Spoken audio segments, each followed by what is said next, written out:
Oke, selamat malam. Assalamualaikum warahmatullahi wabarakatuh. Malam Pak Yudi. Ya, mohon maaf kemarin sempat ada akreditasi yang sudah diceritakan oleh Pak Andri, sempat digantikan sama Mas Aldi juga ya. Terus yang minggu lalu kebetulan Pak Andrinya yang berhalangan. Jadi insya Allah hari ini kita akan lanjutkan materinya berkaitan dengan konten dan copywriting ya. Materi pertemuan 6 ya untuk hari ini, dan nanti akan dilanjut pertemuan 7 juga. Jadi yang pas pertemuan minggu depan itu nanti kita bahas sedikit ya berkaitan dengan review terus dengan tugas untuk UAS-nya itu. Mungkin ada yang mau ditanyakan dulu berkaitan dengan materi-materi sebelumnya, Bapak-bapak, Ibu-ibu, boleh yang mau bertanya dulu. Kalau belum ada mungkin kita bisa masuk ke materi pertemuan ke-6 ya, berkaitan dengan strategi copywriting, konten copywriting pertemuan 6 ya, strategi copywriting. Ya, untuk mempersingkat waktu saya berikan ke Pak Andri sebagai pemateri. Silakan Pak Andri. Ya, Pak Gusti sampai Pak Yudi, terima kasih. Bapak Ibu sehat semua ya. Minggu kemarin saya nggak bisa join di pertemuan hari Senin karena saya ada hal harus pergi ke suatu tempat, jadi baru bisa join untuk hari ini. Nggak kerasa ya, ini sudah pertemuan ke-6. Materinya akan saya padatkan hari ini, jadi terkait dengan strategi copywriting dan aplikasi copywriting dalam dunia desain dan dunia periklanan. Lalu pertemuan ke-7 minggu depan kita akan menyepakati ya terkait dengan UAS-nya mau kayak gimana. Ya, saya kemarin sudah sempat menyinggung di pertemuan ke-5 ke Mas Aldi terkait dengan Bitly, terkait dengan tempat kerja Bapak Ibu dan bergerak di bidang apa. Cuman sampai hari ini saya belum dapat, apakah sudah disigi atau belum, saya juga belum tahu. Apakah sudah ada hasilnya atau belum juga saya belum tahu. Jadi sampai detik ini saya masih bingung. UAS-nya enaknya ngapain? Apa nggak usah UAS? Atau kayak gimana? Kita bahas sambil jalan pertemuan ini dan pertemuan minggu depan. Jadi ya Senin 2 minggu lagi sudah nggak ketemu lagi Bapak Ibu ya. Jadi sudah nggak bersua lagi, Bapak Ibu ganti ke materi selanjutnya. Sebelum saya masuk ke strategi copywriting, saya mau tanya nih Bapak Ibu, ini sudah 18 orang, oke. Ini sudah mata kuliah keberapa ya kalau boleh tahu? Jadi untuk periode ini atau semester ini sudah mata kuliah keberapa? 9 ya Pak ya? 9, oke. Ada 9 mata kuliah. Ya 9 ya Pak ya? 9 berapa ya? Saya agak lupa juga Pak. Semester, ini kan semester 3 ya? 3. Benar, semester 3. Sekitar 12 kayaknya. 12. Iya. Oh, mata kuliah 12. Oke. Semester kan 3 kali 4, 12. Ya. Kalau di 11 mata kuliah sebelumnya, gambaran UAS-nya seperti apa? Apakah relate dengan perkuliahan yang diberikan selama 7 kali pertemuan? Apakah dikurangi bobotnya supaya lebih ringan? Ataukah hanya kayak gimana? Boleh cerita sedikit nggak Bapak Ibu? Karena saya masih terganjal dengan UAS-nya mau ngapain nanti. Mungkin dari saya ya Pak, boleh share. Monggo silakan Mas. Silakan Mas Eli. Untuk mata kuliah yang terkait dengan bisnis ya, maksudnya kayak di awal kan ada bisnis model, terus ada strategic marketing. Nah, itu model US-nya itu dia kayak bikin project sih Pak.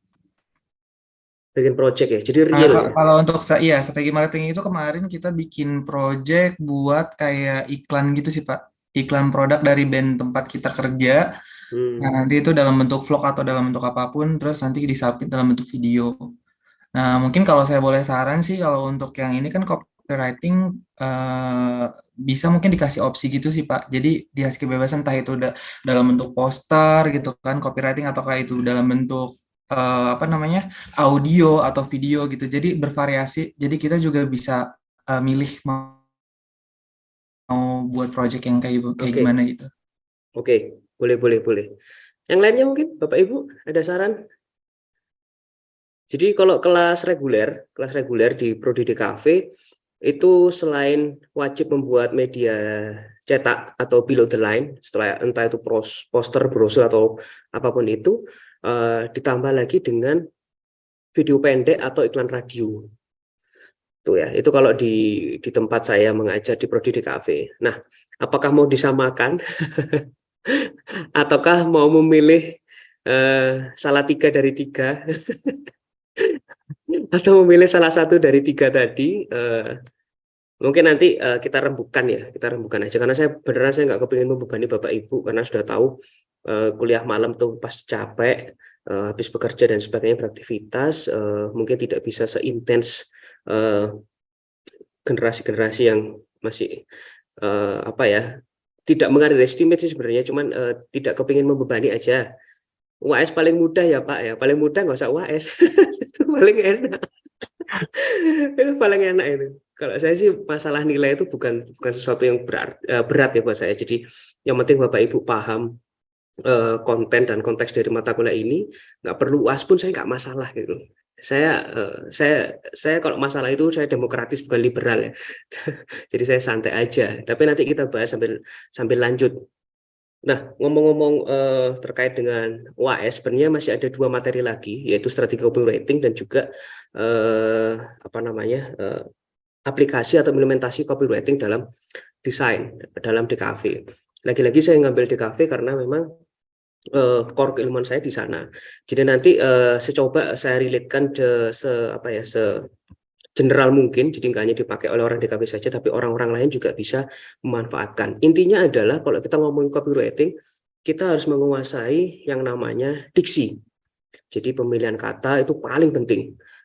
Nggak harus orang desain sih, orang manajemen, orang elektro, orang teknik informatika pun, kalau dia menguasai diksi yang bagus dan tahu strategi yang bagus untuk menerapkan copywriting dalam sebuah advertising, maka pasti berhasil. Saya izin share screen dulu.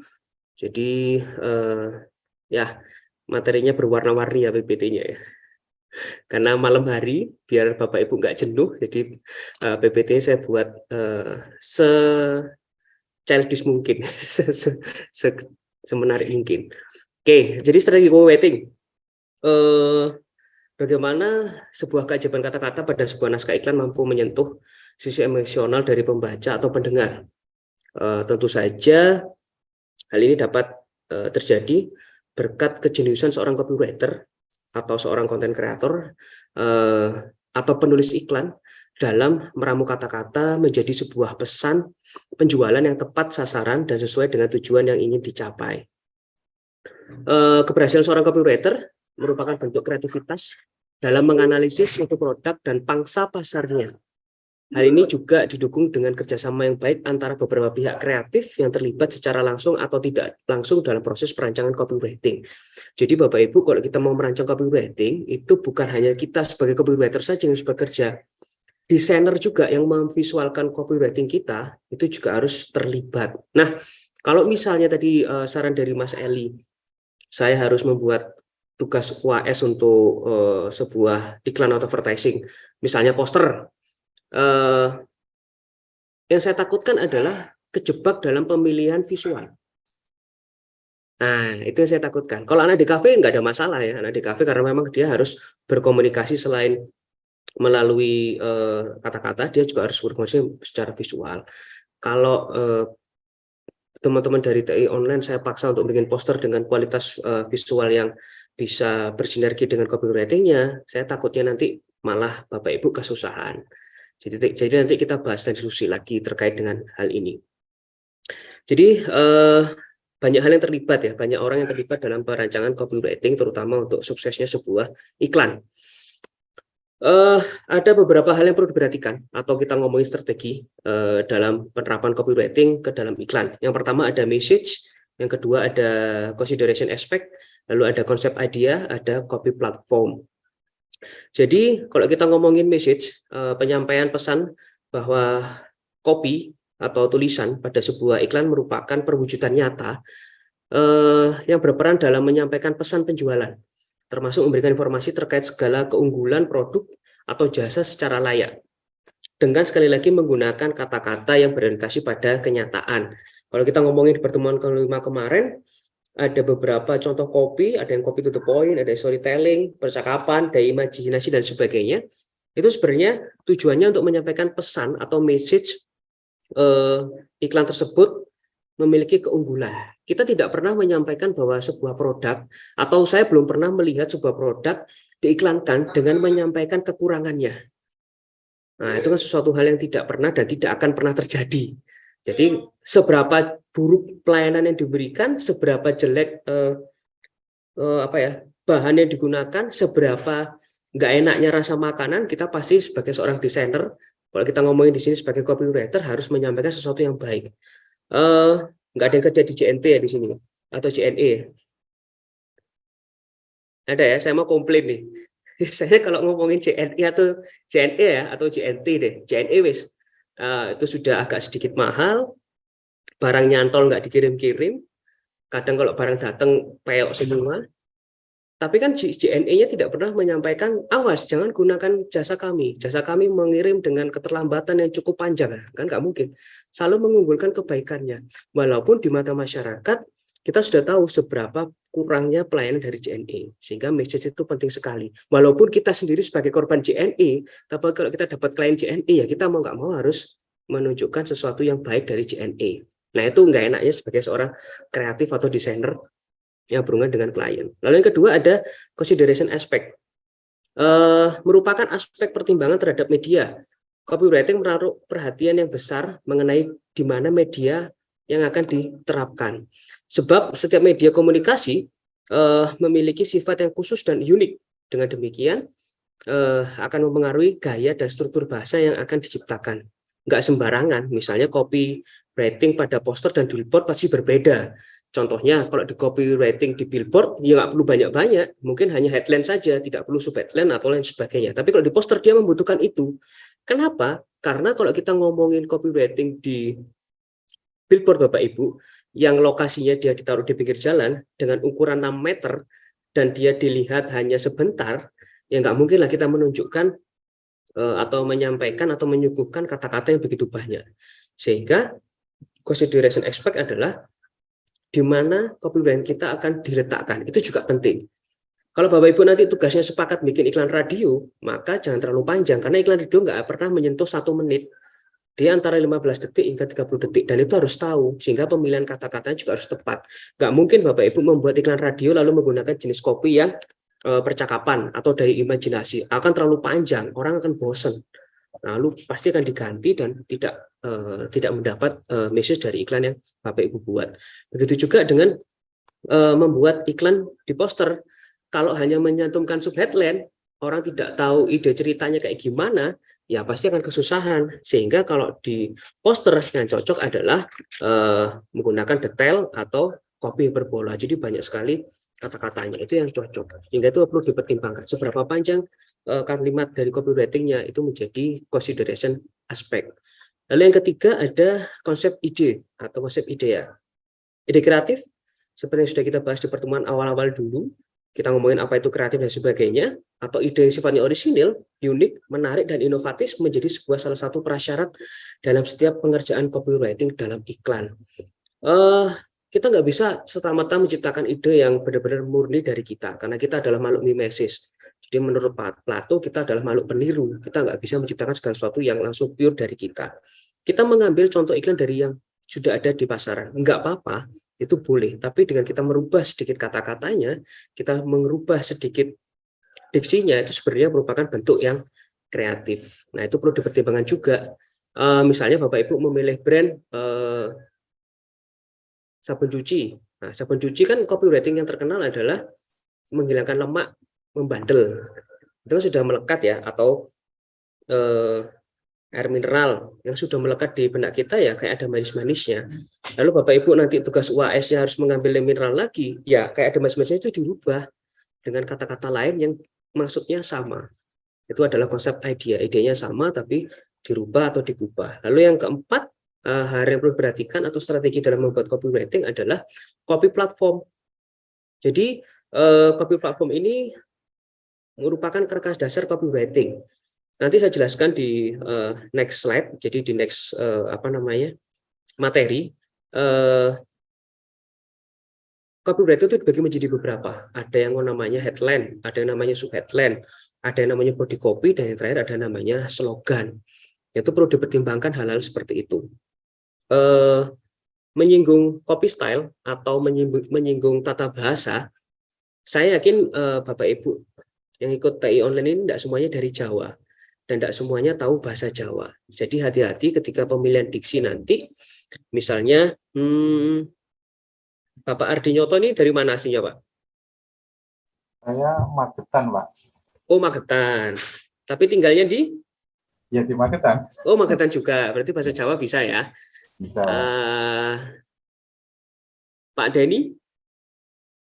Bisa bahasa Jawa, Pak? Saya dari Tangerang, Pak. Tangerang. Oh, bahasa Jawa bisa, Pak ya? Lancar ya? Dikit-dikit sih. Nah, kalau misalnya Pak Denny menggunakan bahasa anak Tangsel nih, gimana Pak Yudis? Bahasa anak Tangsel kayak gimana Pak Yudis? Yang hanya anak Tangsel yang tahu. Wah, itu agak susah itu. Jadi copy style-nya Tangsel, Jaksel itu agak susah tuh bahasanya. Gaulnya beda Pak Yudis ya. Nah, itu akan susah sehingga ketika kita ngomongin copy platform, di situ ada bagian headline, subheadline, body copy dan slogan. Pemilihan copy style-nya harus diperhatikan dengan target audience Bapak. Jadi jangan sampai salah. Itu loh. Jadi jangan sampai bahasanya hanya Bapak sendiri yang tahu, bahasa orang lain nggak tahu. Nah, itu susah dimengerti. Walaupun sama-sama menggunakan bahasa dari negara Indonesia, tapi kan ada beberapa subbahasa yang hanya sebagian orang yang tahu. Nah, itu harus benar-benar berhati-hati. Selain kita ngomongin copy style itu berupa pemilihan diksi atau pemilihan bahasa, ada juga elemen-elemen lain pendukung dari copywriting.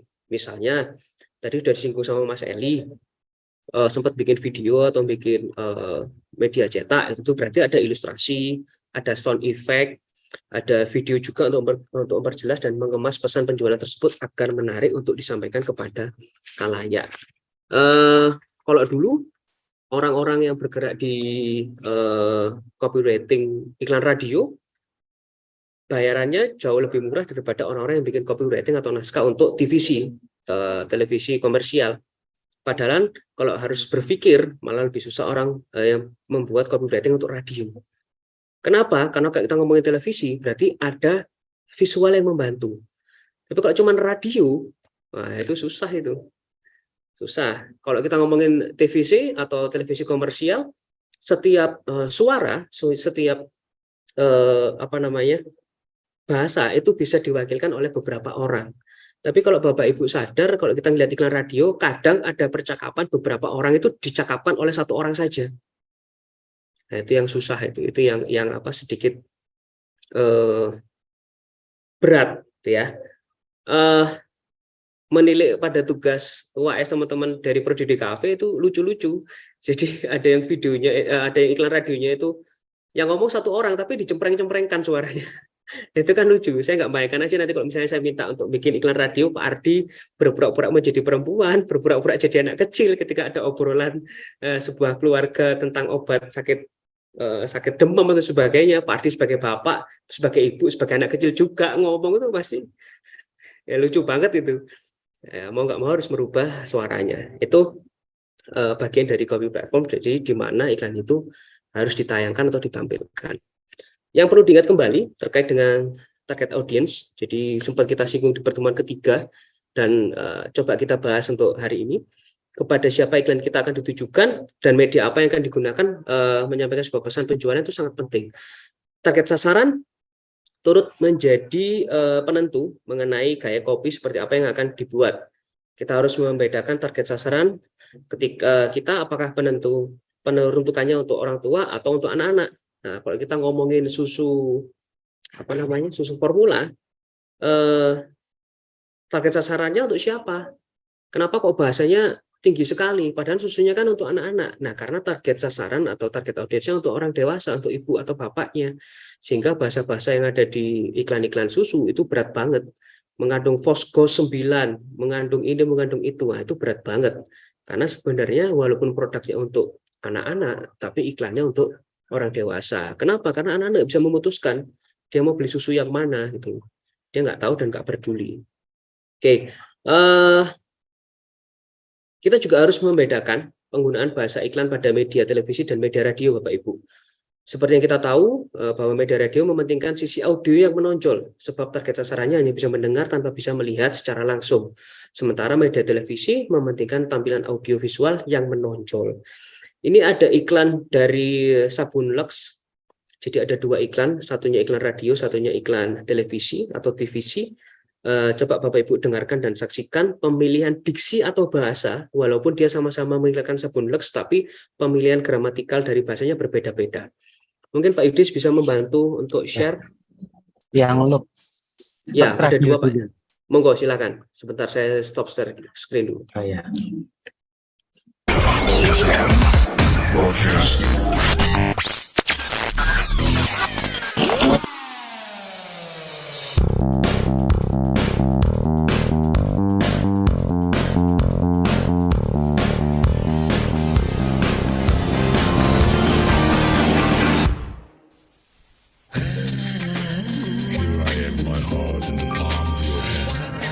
Para bintang film tak sanggup melupakan sentuhan Lux. Desi Ratnasari. Aku? Rasanya tak mungkin. Lux begitu lembut, merawat kulitku. Atau Tamara. Apakah dia selalu rindu belayan Lux? Tentu. Saat Lux meresap ke dalam, kulitku terasa begitu lembut.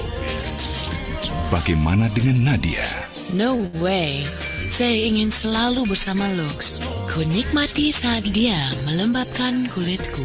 Saya yakin Vira pun takkan sanggup. Ya, tak ada yang bisa memisahkan aku dengan Lux. Harum, segar, dan mengerti kebutuhan kulitku. Jadi, siapa yang bisa menggantikan Lux? Tak satu pun. Lux, selaras untuk kecantikan kulit Anda.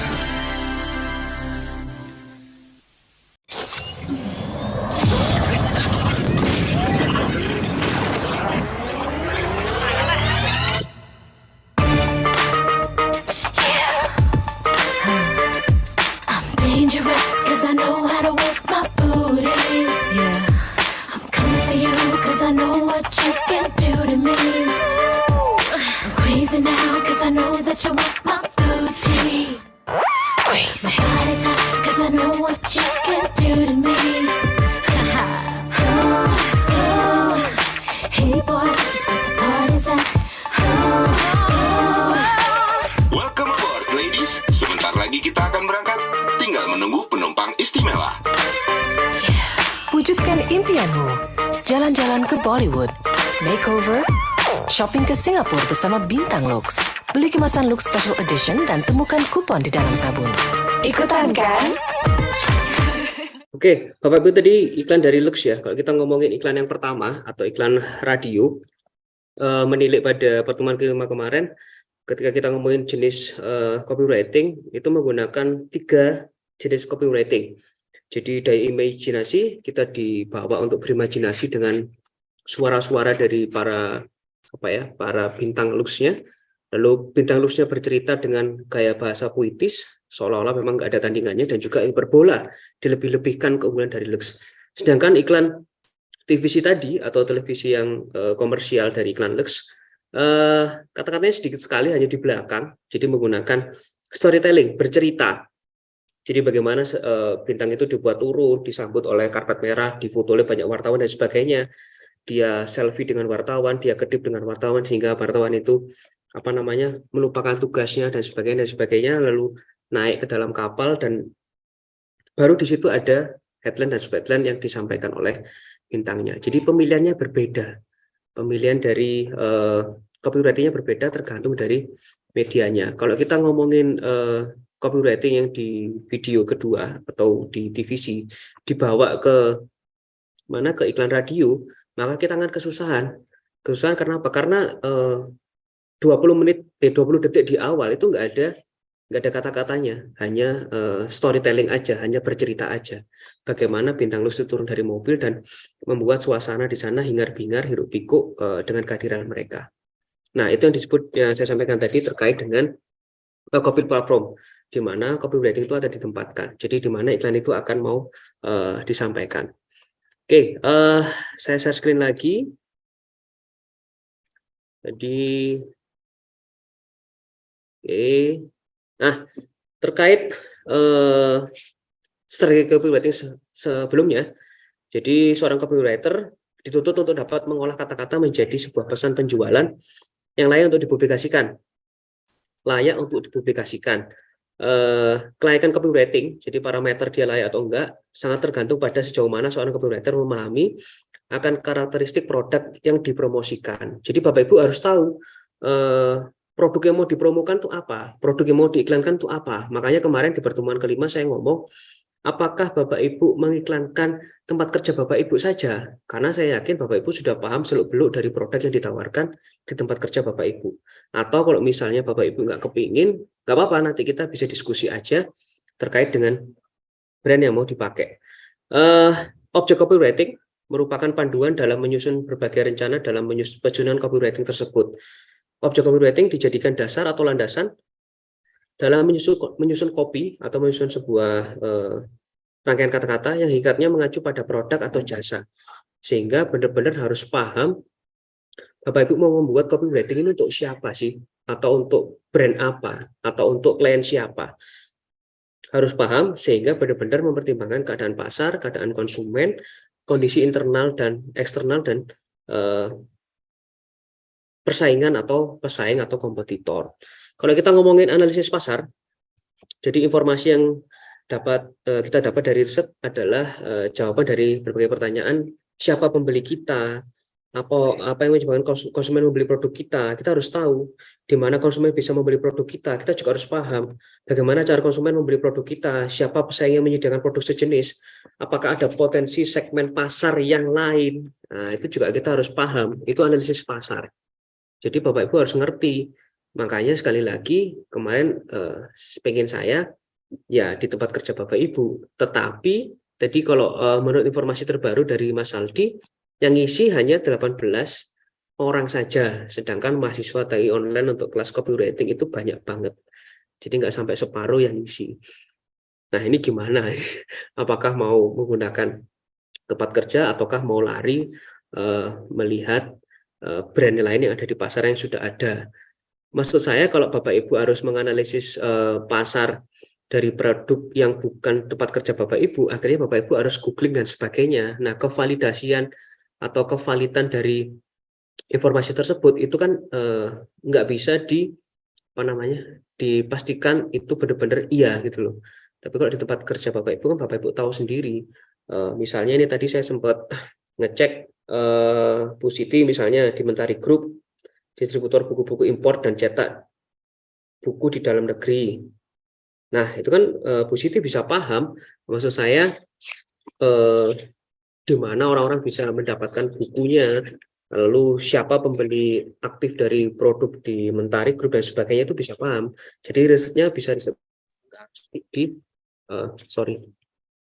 nggak harus cari di googling. Nah, itu harus dipahami benar. Lalu yang selanjutnya ada analisis konsumen. Nah, ini terdiri dari segmentasi, demografis, psikografis, dan sebagainya. Lalu ada kondisi internal eksternal di dalam Bapak Ibu ketika harus membuat iklan kan dipertimbangkan copy platformnya mau modal di mana iklannya. Harus tahu juga kondisinya.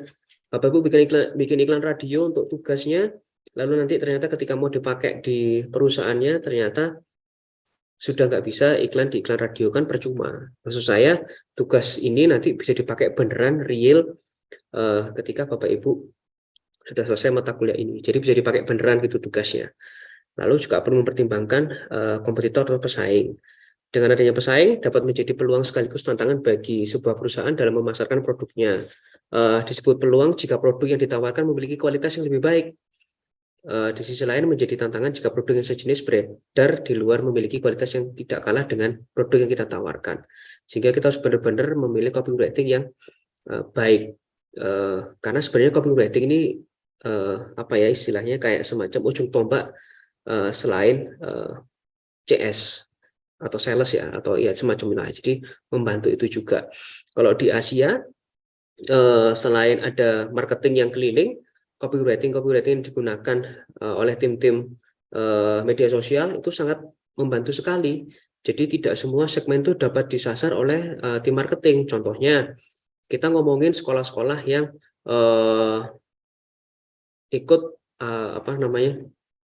komunitas sekolah di Kota Malang. Ada beberapa sekolah yang nggak bisa dimasukin oleh marketing karena jadwalnya nggak dapat dan sebagainya. Contohnya aja SMA komplek ya. Tim marketing kesusahan di sana untuk minta jadwal presentasi. Nah, gimana caranya bisa menyasar segmentasi dari sekolah-sekolah di SMK tersebut atau SMA tersebut? Ya, menggunakan media sosial. Media sosialnya digunakan dan membuat copywriting yang tepat. Bahasa yang digunakan oleh marketing itu dirangkum sedemikian rupa, sesingkat mungkin dimasukkan ke media sosial, dan itu yang menjadi senjata atau penyerang selain tim marketing. Tuh, Bapak Ibu. Oke, ini tadi yang ngomongin pasar konsumen ya.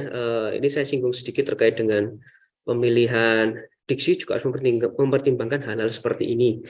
Kalau kita ngomongin demografis, pemilihan diksi itu pasti dipengaruhi oleh usia, gender, agama, pekerjaan, ras, dan sebagainya. Kalau kita ngomongin geografis, pemilihan diksi juga dipengaruhi oleh daerah, kota, atau negara. Kalau kita ngomongin behavioristis dan psikografis, kadang gaya kehidupan, kepribadian, atau perilaku dari konsumen itu juga bisa memiliki diksi yang berbeda, karena ada circle. Kalau istilah sekarang itu circle ya, circle yang berbeda, maka diksi yang digunakan juga berbeda. Beberapa sosialita pasti memiliki bahasa-bahasa sendiri yang berbeda dengan orang-orang yang ada di pinggiran atau warung kopi. Bahasa yang digunakan oleh anak-anak muda yang ada di kafe pasti berbeda dengan anak-anak muda yang ada di warung kopi. Nah, itu disebut dengan behavioristis dan psikografis. Pemilihan itu sangat penting. Jadi, bagaimana supaya diksinya Bapak Ibu banyak? Ya, harus banyak bertemu dengan orang, ngobrol. Kalau sekarang bisa surfing di di media sosial, lihat TikTok, lihat IG, cari bahasa-bahasa yang memang sedang hits atau sedang banyak digunakan oleh orang-orang. Strategi copywriting yang tepat dengan memperhatikan message, consideration aspek, konsep idea, dan copy platform yang tepat diharapkan mampu menjawab tantangan dan peluang dari tantangan pasar, kebutuhan konsumen, kondisi internal eksternal, hantaman dari kompetitor dan pesaing. Copywriter adalah penulis naskah iklan.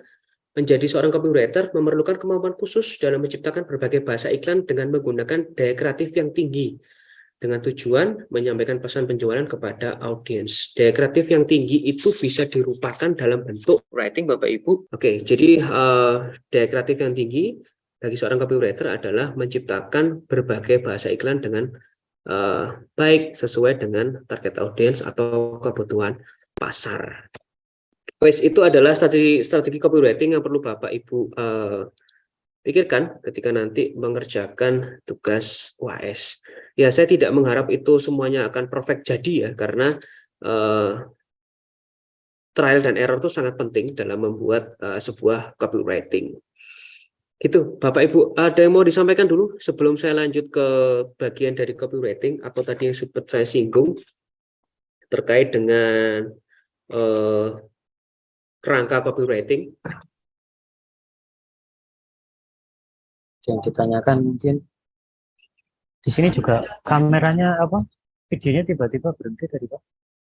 Oh iya. Tapi slide-nya jalan. Ini sekarang semua yang kamera-kamera off semua di tempat saya. Dan kalau tadi berhenti.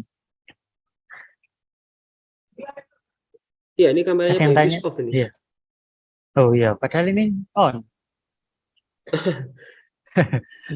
Iya, ada yang ditanyakan mungkin Bapak Ibu.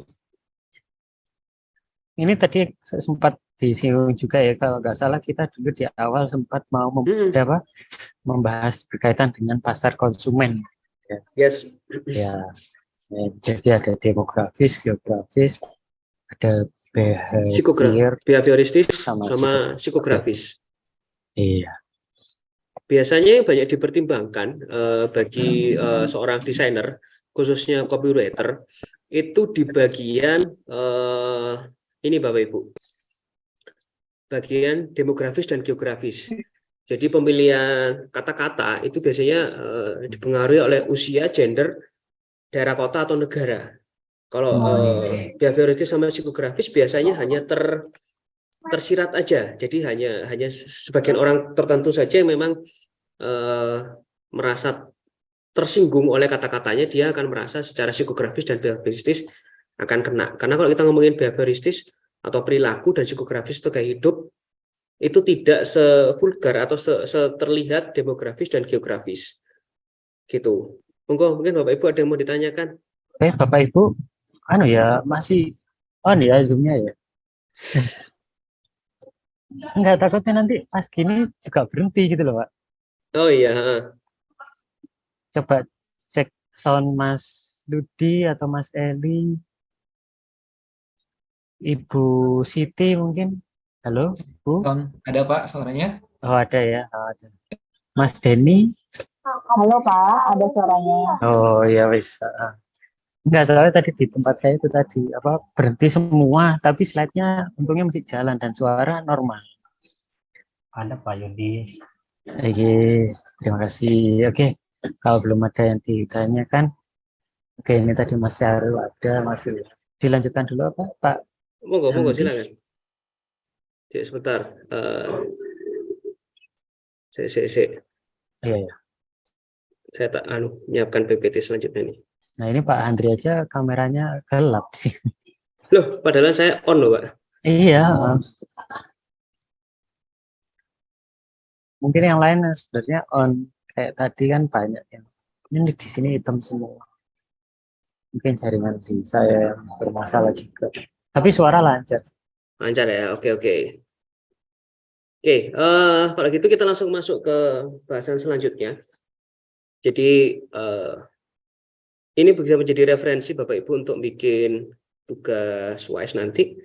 Kita ngomongin yang namanya kerangka copywriting. Apa ini sudah di-share di di Classroom Pak Yudis? Belum Pak. Oh iya, tadi belum masuk. Oke. Tapi ini sudah tinggal publish aja sih.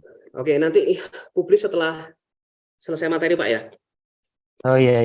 Oke. Jadi Bapak Ibu, kalau kita ngomongin tadi terkait dengan strategi copywriting, jadi ada message, ada consideration aspect, ada konsep idea, dan nanti ada copy platform. Kalau kita ngomongin copy platform, berarti kita ngomongin di mana nanti media iklan yang kita buat, yang di dalamnya ada copywriting kita, itu mau ditayangkan atau ditunjukkan. Jadi secara sederhana, kalau kita ngomongin pola berpikir atau kerangka berpikir, ada sebuah kata-kata yang menarik. Comic is not about good artworking, but comic is about good storytelling.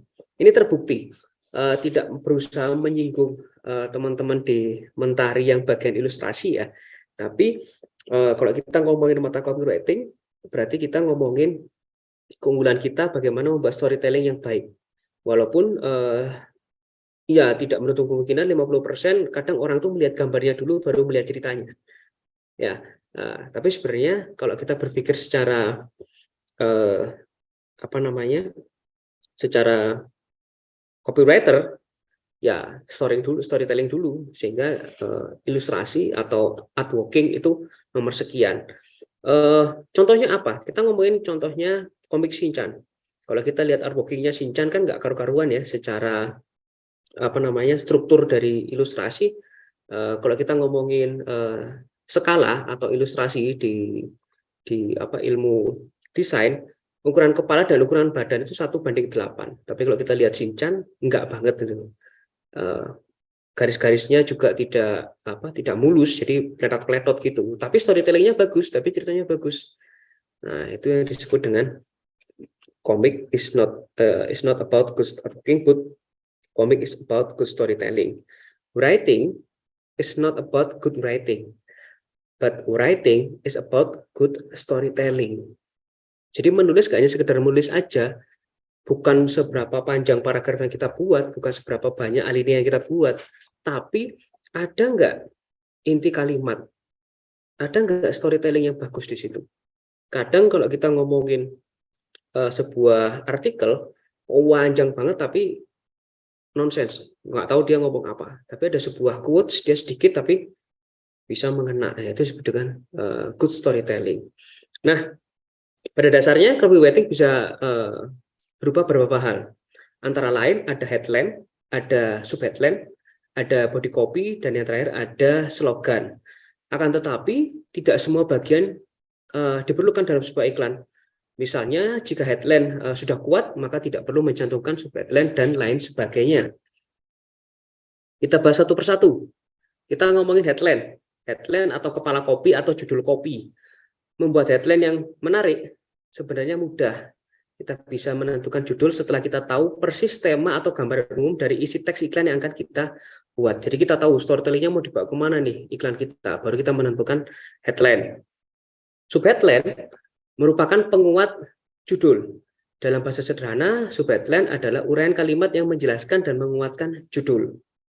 Tuh ya. Nih, ada contoh nih. Ini beberapa headline dan subheadline yang pernah saya buat. Jadi headline-nya seperti ini. Kalau kamu bisa tampil memukau hanya dengan modal PD. Kamu bisa tampil memukau hanya dengan modal PD. Kira-kira masih perlu dijelaskan lagi nggak? Oh perlu, karena headline-nya masih mengambang. Lalu ditambahin subheadline, PD atau percaya diri adalah modal utama ketika ingin tampil go public dan show up.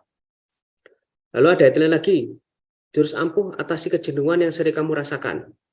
Apa sih jurus ampuhnya? Kan kita penasaran. Nah, baru ada subheadline, bosan dengan rutinitas yang itu saja, bla bla bla panjang lebar. Selanjutnya,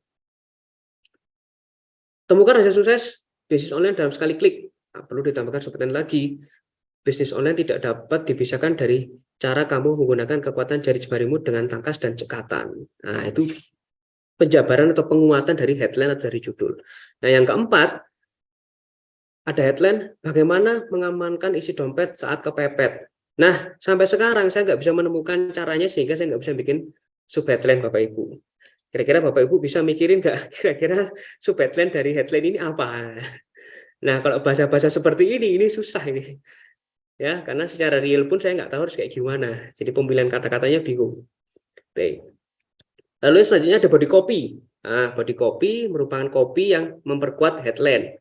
Body copy memuat keseluruhan isi teks copywriting dilengkapi dengan elemen-elemen pendukung seperti foto, ilustrasi, tombol navigasi, dan lain sebagainya. Lalu yang terakhir ada slogan. Ini sudah kita sempat bahas di pertemuan keempat dan kelima. Slogan dianggap memberikan cita rasa yang lebih baik pada setiap pesan penjualan yang disampaikan. Kita dituntut untuk bisa menggunakan bahasa yang komunikatif dan akrab di telinga. Kuncinya adalah komunikatif dan akrab di telinga. Kayak ada manis-manisnya, roso-roso, itu kan akrab di telinga ya. Lalu apalagi ya, go ahead. Nah, itu nggak akrab di telinga, tapi dia komunikatif. Sedang maju gitu ya. Kalau go ahead kan seperti itu. Nah, ini ada beberapa contoh. Ini nanti biar disampaikan di classroom oleh Pak Yudis. Jadi ada headline, subheadline, lalu sudah saya buatkan body copy dan ada slogannya juga. Ini sebenarnya ini roti sari ini saya ngambil dari sari roti sebenarnya ya. Jadi saya plesetkan dari sari roti menjadi roti sari. Bapak Ibu bisa lihat di situ penggunaan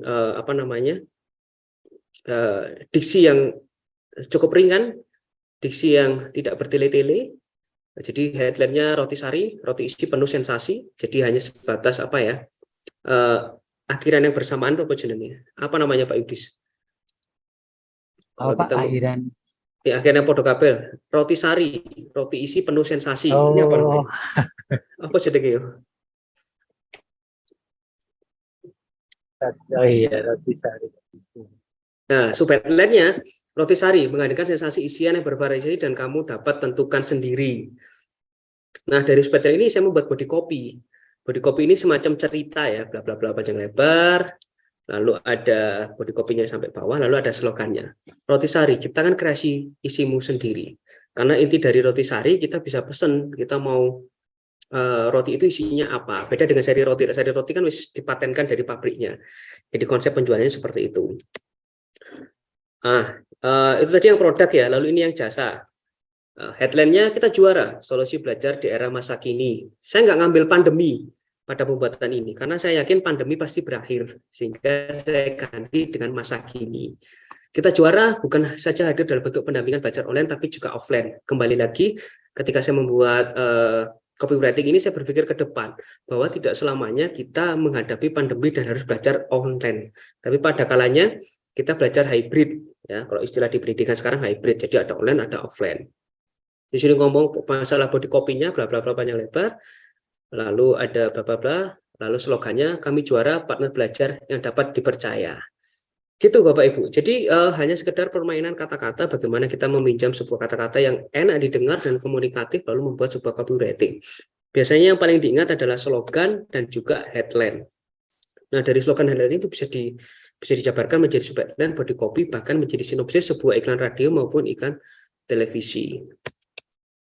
Lalu kalau diaplikasikan dalam media cetak, ini ada beberapa contoh, ini bisa kita lihat bersama. Ada headline, ada visualnya, lalu ada subheadline, ada body copy. Call action sama closing ini tidak jarang dipakai ya, jarang dipakai karena ini biasanya untuk iklan-iklan media brosur.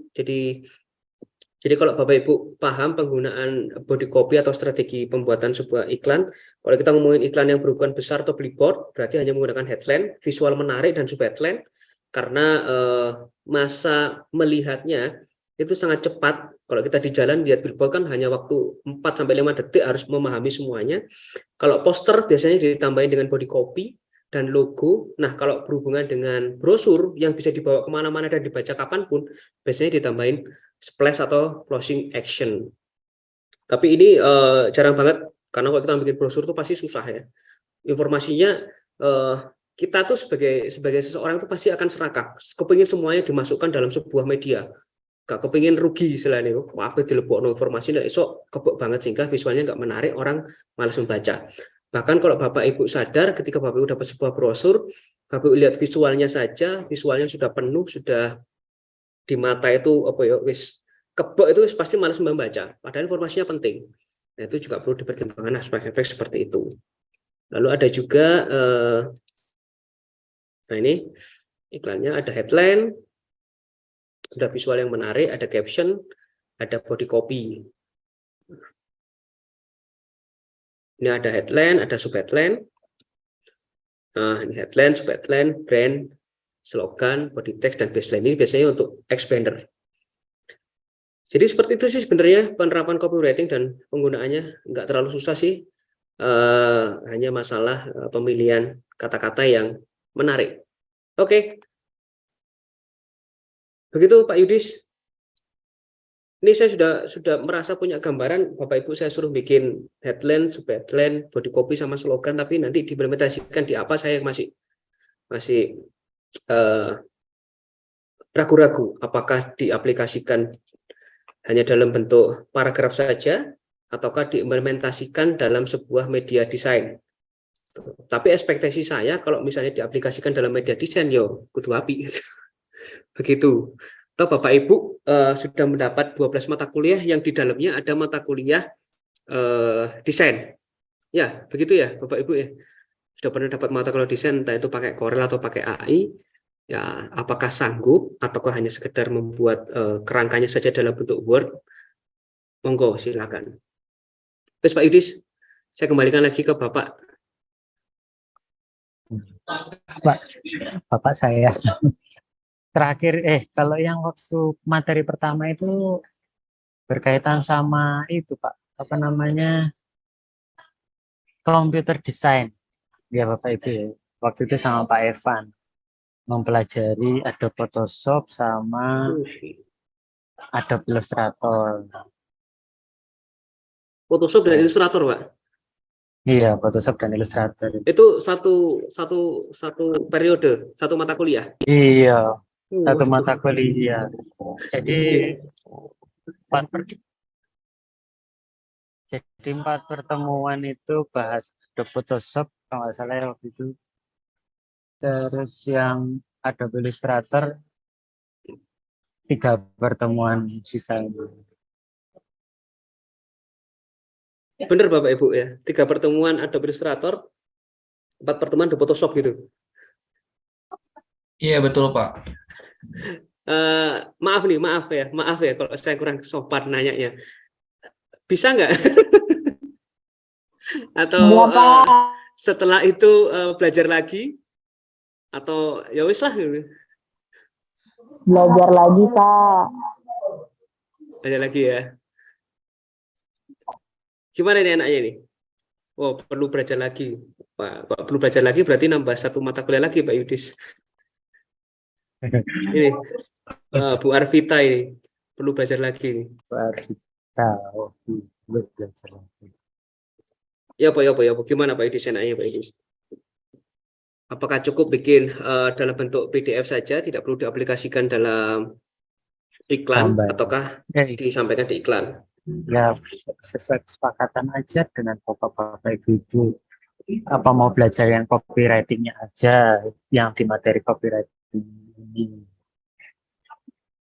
Jadi ya fokus sama yang contoh-contoh tadi itu ya Pak ya. Ya, yang ada headline, subheadline, body copy, dan terakhir bikin slogan. Karena kalau dilanjutkan ini yang setelah membuat ini baru digambarkan atau diimplementasikan ke visual gitu Pak. Benar. Jadi setelah Bapak Ibu paham atau sudah lancar membuat copywriting, baru nanti diimplementasikan dalam media desain. Gitu loh. Jadi kita ngomongin pemilihan huruf, tipografi, kita ngomongin besar kecilnya huruf, kita ngomongin pemilihan warna dan sebagainya. Nah, itu kalau belajar itu ya saya nggak apa-apa sih, cuman implementasinya di tugasnya nanti atau di pekerjaan Bapak Ibu gimana, apakah bisa lanjut atau enggak. Karena kalau mau belajar copywriting dalam desain ya otomatis Photoshop sampai Illustratornya sudah harus bisa gitu loh. Tuh kan saya nggak mau membebani Bapak Ibu. Jadi kita cari win-win solution biar saya nilainya juga nggak susah-susah. Ini gak ada suaranya Pak Jando. Monggo Bapak Ibu silakan. Ini berhenti lagi di sini. Kita diskusi aja terkait UAS-nya supaya nggak membebani. Santai-santai. Kalau enggak ya nanti akhirnya diambil keputusan mau kalau misalkan mungkin belum ada yang mau nggak ada pendapat atau ini ada yang dari Bu Puput belum tahu Pak karena baru masuk di industri. Oh iya, Bu Puput kemarin belum sempat join komputer design. Terus ada Bu Siti bisa copywriting ya, Pak, di PD. Kalau Bu Siti maksudnya UAS yang berkaitan dengan pembuatan kerangka dari copywriting tadi gitu ya Bu. Kalau misalnya mau copyright, tugas UTS UAS-nya copywriting yang pembuatan headline, subheadline, body copy dan slogan, ya nggak apa-apa, kita sepakatin aja. Jadi minggu depan saya kepingin Bapak Ibu presentasi Bapak Ibu presentasi terkait dengan istilahnya penelitian jadi langkahnya yang pertama Bapak Ibu memilih brand dulu. Lalu dia bergerak di bidang apa, entah itu jasa atau produk. Setelah itu bercerita terkait dengan masalah yang dialami oleh brand tersebut. Lalu Bapak Ibu sudah mulai menceritakan mau dibawa kemana copywriting-nya. Apakah Bapak Ibu mau membuat copywriting untuk media promosi informasi, nanti mau menggunakan message apa, mau menggunakan gaya copywriting seperti apa. Nah, itu nanti minggu depan silakan presentasi satu persatu itu. Tapi kalau misalnya Bapak Ibu mau dilanjut sampai bikin media iklan ya juga nggak apa-apa. Apakah berhenti sampai pembuatan naskah saja ataukah mau diimplementasikan dalam media iklan. Aku santai. Bapak Ibu mau sampai mana? Kalau sama saya aman pokoknya. Monggo Bapak Ibu ada yang mau disampaikan atau mau berpendapat. Ini ketokane kabeh padha ndelok Piala Dunia Pak Yudi sini. Iya. Persiapan ini pertandingan jam 8. Iya. Enggak nonton, Pak. Enggak nonton. Oh, enggak ngikuti, Pak. Enggak ngikuti Pak ya. Enggak senang bola saya. Oh, apa Pak olahraga favoritnya Pak? Oli, Pak, bulu tangkis. Waduh. Oh, bulu tangkis. Wah, bulu tangkis ini cocok sama Pak Yudis ini. Cocok, Jer. Udah, Pak. Kalau Main-main ke aja. Malang senggel ya, Pak. Oh, boleh Pak. Waduh. Boleh Pak. Pak Yudis ini pelatih Pak di Asia Pak. Enggak. Jadi 3 bulan ini kita sedang getol-getolnya bermain bulu tangkis. Main bulu tangkis. Setelah kita Pingpong. main pingpong, lalu kita cari hobi yang baru bulu tangkis. Nah Pak Yudis ini salah satu pelatih kita Pak. Enggak, Pak. Monggo Pak Martinus Bambang, kalau misalnya ke Malang nanti kita siapkan lapangan. Siap, Pak. Siap. Ya. Wes kembali lagi ke tugas UAS tadi kok. Gimana Bapak Ibu? Jadi nanti misalkan sudah dapat keputusan, nanti dicoba dikonversikan, dibuatkan ya tadi yang sudah disebutkan sama Pak Andri. Ya. Berkaitan Itu sama disepakati pemilihan aja. brand, gitu. Dibuatkan soalnya Instruksinya. lah. Instruksinya Iya, saya buatkan Pak. Kalau emang ada kesepakatan di situ. Kalau tadi kan ada gambaran dikasih gambaran aja, ada ini pemilihan brand dulu, terus di bidang apa brandnya tadi, produk kah atau jasa, terus benar cerita masalah dari, yang dihadapin. permasalahan ya, cerita permasalahan produk ya. Yes, baru ngomongin masalah ide atau konsep copywriting-nya. Nah, dari ide atau konsep copywriting tersebut bisa terpencar menjadi yang pertama headline, lalu masuk ke sub headline, lalu Body ke copy, body copy, dan terakhir dan bikin slogan gitu Pak Yudis. Nah, apakah berhenti sampai sini saja ataukah mau lanjut UAS-nya sampai membuat media iklan? Jadi kalau media iklan minimal 2, ada media cetak atau below the line, bisa poster, dan juga ada media above the line atau media yang berhubungan dengan radio atau televisi gitu. Kalau saya sampai copywriting dulu mungkin ya Pak Wahdi. Kalau yang lain mungkin gimana? Ya, monggo, saya manut aja. Ini total mahasiswanya 37 Pak Yudis ya. Saya kan nggak punya presensinya nih. Ya, selama yang hadir sih beberapa kali saya nyatet yang hampir rata-rata 37, 35. Oh, oke. Tapi ada grup WA-nya sendiri Pak Yudis ya? Ada Pak. Oke. Nanti bisa langsung disampaikan di sana. Ya, atau juga bisa ditambahkan di Google Classroom berkaitan sama UAS. Oke. Jadi untuk UAS-nya nggak seperti yang sesuai di bidang pekerjaannya masing-masing, Pak, ya ini ya? Makanya itu Pak, karena kan kemarin saya minta bantuan Mas Syaldi untuk mensigi dengan Bitly. Itu yang mengisi hanya 18 peserta Pak. Sedangkan kita yang hadir di sini 36, jadi kan ya separuhnya. Kalau misalnya Pak Martinus Bambang kepingin mengangkat brand dari tempat kerjanya, ya monggo, nggak ada masalah buat saya. Kalau kemarin Pak Martinus sudah ngisi di Bitly ya? Sudah Pak. Oke, sebentar, saya cek sebentar. Mentari udah ngisi semua. Ya, Mentari Books, distributor produk impor. Ya monggo Pak, kalau misalnya itu kan berarti brandnya, misalnya ya Pak Martinus ngambil itu brandnya Mentari Books. Dia bergerak di bidang apa? Bergerak di bidang distributor aja Pak ya? Atau dia memproduksi juga? Produksi juga. Oke, pilih salah satu aja Pak, karena nanti bahasanya pasti berbeda. Bahasa untuk kalau kita ngomongin distributor, berarti kan dia menjual jasanya. Kalau kita ngomongin produksi, dia menjual produknya. Itu dipilih salah satu saja.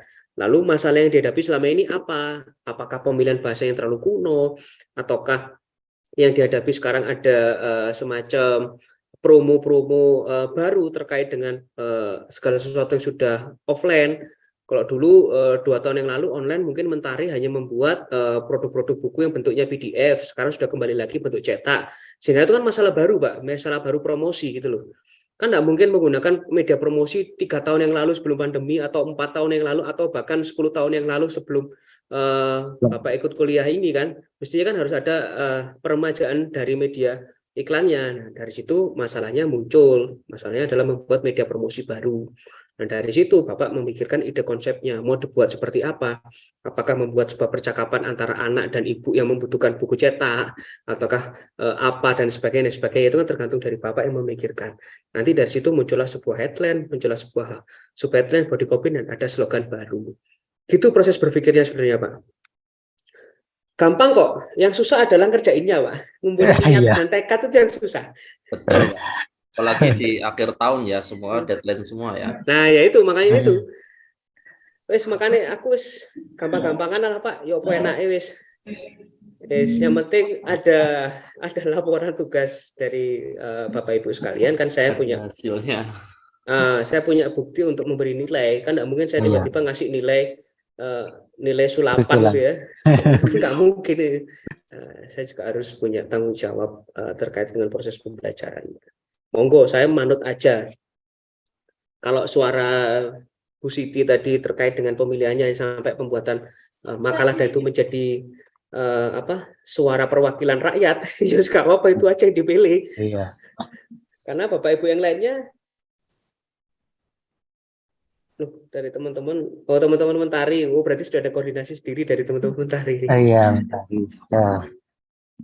Berapa orang nih dari Mentari kalau boleh tahu? Apakah bisa digeneralisasi menjadi suara rakyat? 11 orang Pak Yudis. 11 orang.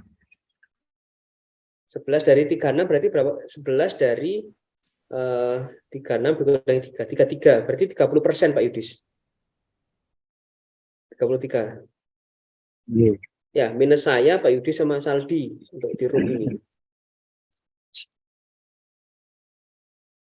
Oke, Bapak Ibu. Oke. Ini Pak. Ya, Pak Ardi. Oke. Silakan Pak Ardi. Apakah nanti kita tetap presentasi, Pak? Ya, cerita aja, Pak. Cerita aja terkait pemilihan brandnya apa, lalu brand itu bergerak di bidang apa, lalu masalah yang dihadapi oleh brand itu apa, sehingga Bapak perlu membuatkan copywriting. Hanya sekitar itu aja, Pak, yang diceritakan. At least 3-5 menit aja. Untuk minggu depan kayak gitu, Pak? Iya, minggu depan.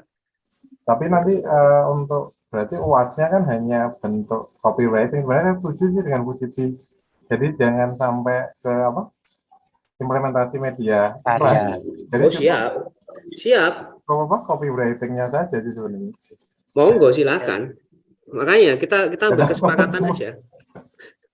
Kalau saya paksa bikin media desain, nanti saya yang berdosa, Pak. Kok golek perkara mbek wong akeh kan berarti dosaku akeh, Pak. Akhirnya Pak Ardi ngrasani aku. Mas Pak Adri iki seperti akhir tahun kon garap ngene. Kok Pak Martinus Bambang ono maneh iki. Ya soalnya nanti kalau mikir copywriting-nya juga sudah susah, mikir lagi konsep desainnya. Iya wis. Saya manut itu tadi kejebak dalam visual tadi. Iya, karena kalau sudah ketemu copywriting dalam 1 minggu, Bapak Ibu yang bukan orang desain, yang tidak pernah dipepet oleh deadline pembuatan visual, ya sampai 1 bulan nggak akan bisa bikin poster dengan baik, Pak. Eman, Pak, copywritingnya. Ya bukan saya mendiskreditkan ya, cuman pengalaman dari orang-orang. Makanya kalau di dunia kreatif itu tidak pernah bisa dicampurkan antara copywriter dengan desainer komunikasi visual, Pak. Itu tidak pernah bisa. Jadi copywriter yang mikirin copywriter tok, mikirin kata-kata. Walaupun kata-katanya hanya 3 kalimat, 4 kalimat, tapi kalau itu sakti, Pak. Kata-katanya itu kuat, powerful, maka si desainer akan sangat mudah memvisualisasikan. Gitu loh. Makanya tadi saya nanya, kemarin semester 1 komputer desainnya dapat apa? ilustrasi 3 pertemuan, Photoshop 4 pertemuan, mati kon. Iya caranya gue. Gimana caranya? Akan sangat susah dan saya takut dosa, Pak. Saya nggak mau membebani orang. Wis kita buat santai aja. Kalau misalnya dari Mentari Group menjadi perwakilan suara rakyat di kelas ini, ya sudah, tidak apa-apa. Saya buatkan soalnya. Nanti soalnya saya sampaikan ke Pak Yudis, biar di-upload atau disampaikan di grup, supaya Bapak Ibu bisa lebih mudah presentasi di minggu depan. Gitu loh. Dari Bu Destiana sama Pak Bertanya lagi, Eko. Pak Andri. Monggo Pak Silakan, Ardi gimana? Berarti minggu depan itu copywriting-nya juga harus jadi. Oh belum Pak, Atau hanya belum. konsep apa? Konsep aja. Latar belakangnya aja. Enggak, latar belakang. Hanya bab Oh, satunya saja Pak, belum iya. bab 3 Pak. Ya, masih Saya bab pikir 1. harus selesai. Gitu. Oh enggak Pak. Enggak Pak. Ya, Pak. Enggak. Ya, Pak. Terima Saya enggak kasih. sekejam itu kok Pak. Karena saya menganggap pertemuan kita hari Senin ini bukan kuliah Pak ya, tapi kita diskusi. Kalau di bangku kuliah saya saklek Pak, seminggu ya seminggu, 2 minggu 2 minggu. Tapi karena ini dari awal saya notisnya ini bukan kuliah tapi diskusi, ya berarti kita santai aja. Oke, ini nih Pak Yudis ada yang nyampaikan di grup nih. Iya. Di chat ada tadi Bu Destiana ya. Copywriting dulu ya, oke. Terus Pak Ikromil juga, saya ikut mentari walau bukan mentari. Terus ada yang Pak Sebrian, Eko, izin bertanya, setiap kelas saya pasti masih di tempat kerja, kan kalau harus presentasi mungkin saya pun bisa pada waktu lain. Ya Gimana, nanti Pak? mungkin nggak semua peserta harus presentasi kan ya? Ya, oke, nggak apa-apa kalau misalnya nggak semua peserta harus presentasi, cuman akhirnya yang tidak presentasi kemungkinan tidak mendapat masukan atau saran dari saya dan teman-teman yang lain, gitu aja. Ya, Ya, dibuat gitu aja Pak tujuannya ya. di presentasi ya biar dapat insight. Yes, kita buat seperti itu aja biar nggak nggak membebani. Begitu.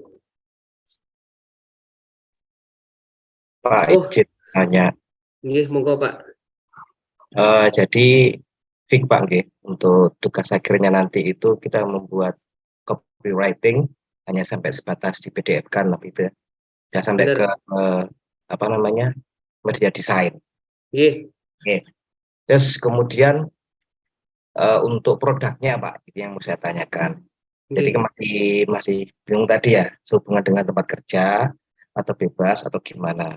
Kalau misalkan produknya bebas, apakah produk yang harus terkenal di pasaran atau gimana gitu loh Pak maksudnya. Kan kalau misalkan tuh produknya dibebaskan, mungkin kan kita jadi punya apa ya Pak ya, kayak malah cari-cari, jadi malah lebih ngerti gitu loh, oh harus gini dan sebagainya.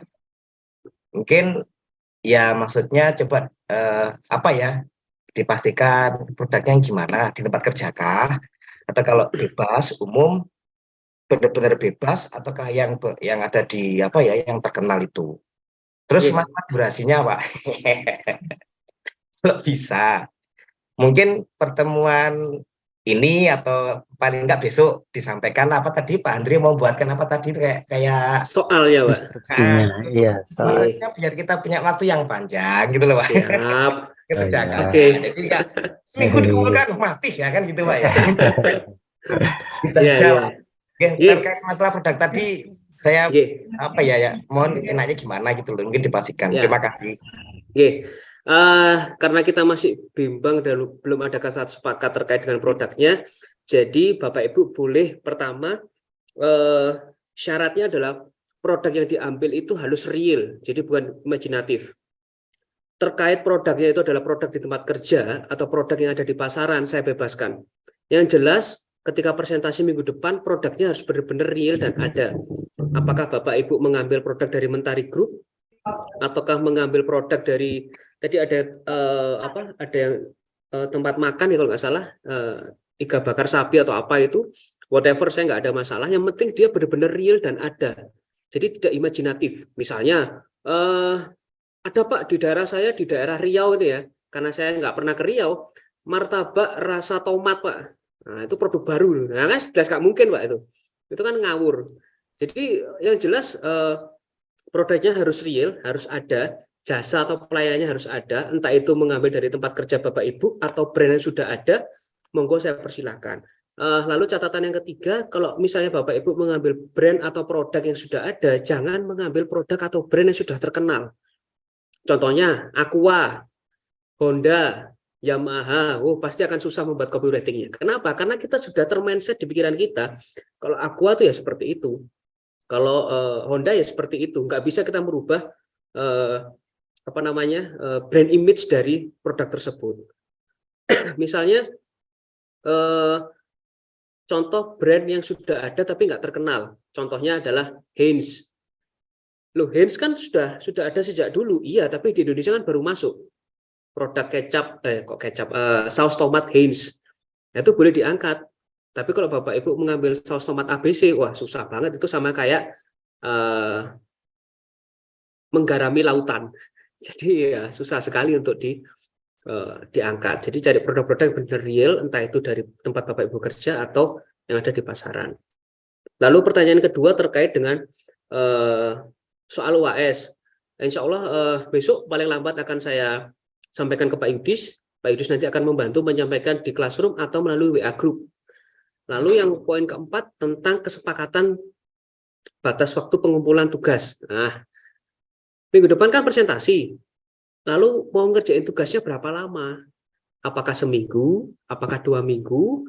Nah, itu juga menjadi bahasan yang kita sepakati bersama. Karena kalau kita ngomongin presentasi, berarti kan tanggal 5 Desember Bapak Ibu harus presentasi. Lalu mau ngumpulin tugasnya kapan? Apakah dalam waktu 1 minggu? Tanggal 12 Desember, ataukah 2 minggu, tanggal 19 Desember, atau kayak gimana? Itu monggo saya kembalikan ke Bapak Ibu yang nanti disepakati. Karena saya beneran nggak tahu nih, kalau di TI online tuh rentang waktu penilaiannya kapan, berapa lama, dan sebagainya, saya kurang paham. Kapan harus nilainya masuk ke BAK, saya juga nggak paham. Kapan nilainya harus masuk ke transkrip, saya juga kurang tahu gitu loh. Jadi enaknya gimana? Wah, kalau misalnya cuman bikin copywriting nggak perlu lama-lama, Pak. Sehari jadi, ya monggo silakan. Saya nggak masalah, saya tambah senang gitu. Wah, sebulan Pak, sebulan ya jangan. Kalau sebulan kelamaan. Terus ganti mata kuliah Bapak Ibu. Aku selalu misalnya. Pak Ardi ki sopo, yo Mas Denny ki sing ndi lali wisan aku. Jadi jangan lama-lama. Gitu, Pak Sukandar, jawaban dari saya. Monggo kalau misalnya ada yang mau disampaikan lagi silakan. Ya, Pak Hendri. Nggih. Biasanya tugasnya memang setelah pertemuan terakhir nanti dikasih waktu 1 minggu, Pak. Yakin 1 minggu cukup?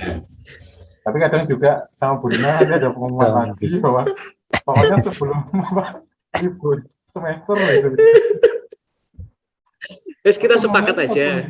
Kita sepakat aja. Karena jujur Bapak Ibu ya mohon maaf sekali. Untuk semester ini saya dapat plot ngajar itu cukup banyak. Takutnya saya lupa. Kalau misalnya seminggu ya kita sepakati seminggu, kalau 2 minggu ya nggak apa-apa. Jadi supaya saya bisa meluangkan waktu untuk nilai Bapak Ibu itu aja. Tapi kalau dari Bu Rina setelah liburan ada ya, itu kan tentatif aja Pak. Itu kan tentatif aja. Bukan setelah Pak, tapi sebelum. Oh sebelum liburan. Sebelum liburan. Tapi mungkin 1 minggu aja lah Pak. Maksudnya seperti mata kuliah yang lain biasanya diminta untuk dikumpulkan di Classroom, batas waktunya gitu ya. Nanti maksimal di Classroom itu 1 minggu cuma terakhir gitu ya. Tapi kan misalkan kalau teman-teman nanti mungkin selesai 1 hari setelah pertemuan terakhir kan lebih bagus kan gitu aja. Iya. Enak, mari. Ya. Berarti kan presentasi tanggal 5 ya, 5 Desember presentasi. 1 minggu berarti kan tanggal 12. Kita cari jalan tengahnya aja, karena saya nasionalis, jadi nanti pengumpulan terakhir tanggal 17 Desember gitu ya. Itu ya Bapak Ibu ya. 17 Desember kan cukup panjang itu. Tuh, nanti kalau misalnya lebih dari 17 Desember, mungkin nanti yang ngoreksi Pak Yudi saja. Ya, nggak bercanda Bapak Ibu, bercanda. Tetap saya koreksi, cuman kalau bisa ya 17 Desember itu sudah batas maksimal selesai lah. pengumpulan terakhir gitu loh. Biar Bapak Ibu nggak ada beban, liburan juga sudah nggak kepikiran saya. Waduh, tugasnya Pak Tri kurang mari rek, apa iki ya. Saya juga nggak mau menghantui Bapak Ibu di setiap malam-malamnya ya. Biar kita sama-sama enak itu, biar kita sama-sama lego. Kalau misalnya Japri gimana? Oh, nggak apa-apa Bu. Jadi kalau misalnya Bapak Ibu setelah dapat soal UAS dari saya, insya Allah maksimal besok dan disampaikan di Pak Idris di grup maupun di classroom. Setelah itu proses pengerjaan dan proses diskusi presentasi tanggal 5 sebelum dan sesudahnya mau Japri saya persilakan. Jadi bebas aja, santai aja. Beberapa sudah sempat Japri, kayak Bu Siti itu sudah sempat Japri. Lalu beberapa juga sudah sempat WA saya, itu nggak ada masalah buat saya. Jadi oke, silakan saja. Begitu. Sudah Pak Idris, ada yang ditambahkan lagi Ya. kah? Ada lagi Bapak Ibu mungkin bertanya berkaitan materi. Jadi tadi kita sudah sepakat untuk soal UAS-nya copywriting. Ya. Ini termasuk naskah copywriting berarti Pak? Apa bukan? Oh, Kerangka, ya? kerangkanya, Oh, kerangka copywriting dibagi 4 tadi. Iya, iya. Oh ya sih, dengan materi yang temuan 7 tadi. Kerangka copywriting. Oke. Oke, nanti untuk teknis lainnya dalam bentuk mungkin bentuknya yang harus dikumpulin seperti apa isinya. Nah, itu akan segera kami sampaikan ya.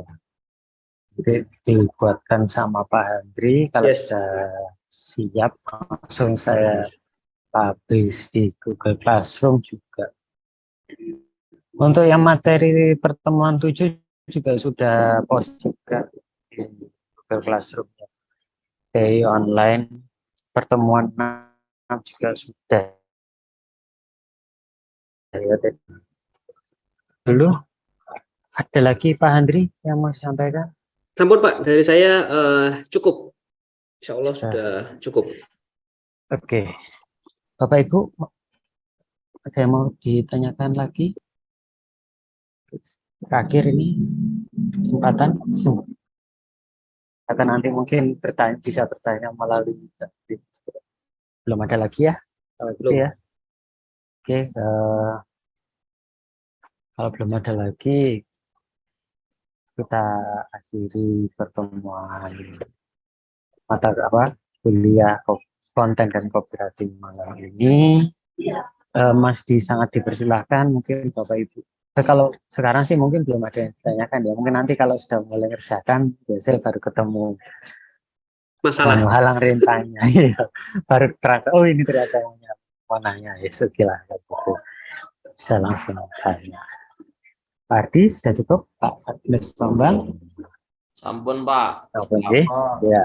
Oke, itu tadi materi pertemuan 6 ya, yang minggu lalu sempat tertunda ya, berkaitan dengan strategi copywriting. Ini saya coba sampaikan sedikit kesimpulannya. Jadi ada strategi copywriting, pemilihan diksi, strategi, terus oh ini tadi sempat disinggung juga, kalau misalkan sampai membuat sebuah media atau poster ya, ditakutkan terjebak dalam konteks visual, apalagi yang harus seimbang dengan copywriting-nya. Terus ada juga berkaitan dengan hal yang perlu diperhatikan, yaitu pesan apa yang mau disampaikan.